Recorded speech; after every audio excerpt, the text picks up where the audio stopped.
Magandang araw na naman pong muli sa inyong lahat mga ka-vlog, boss, idol, regular viewer, silent viewer at kasama na rin po ang lahat ng mga OFW. Ang gagawin ko naman ngayon ay magbe-visual inspection ako ng welding machine generator sheet.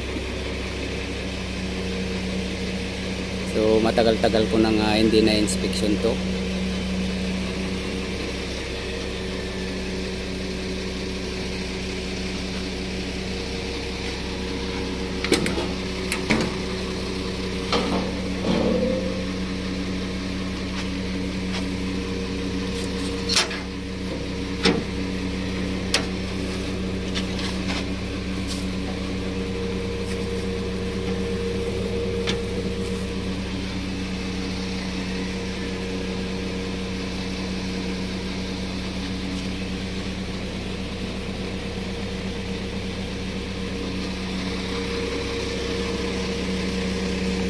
So panda rin natin para makikita natin yung actual.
So okay naman po yung welding machine generator sheet. So yung importante po kasi dito ay kapag wini-welding siya ay dapat tumataas yung RPM niya. At kapag hindi naman ginagamit, hindi mo pinang-welding, ay dapat babalik siya sa low RPM. Kasi kapag hindi po nag-low RPM, laging naka high RPM yung makina, ay mahihirapan din po siya, iinit yung makina, persado siya. So dapat kumbaga nakakapagpahinga din yung makina para hindi kagad masira o mag-init. Tipan po doon, lalakas po yung konsumo ng crudo. So yun po yung pinaka-importante doon na nag-automatic siya.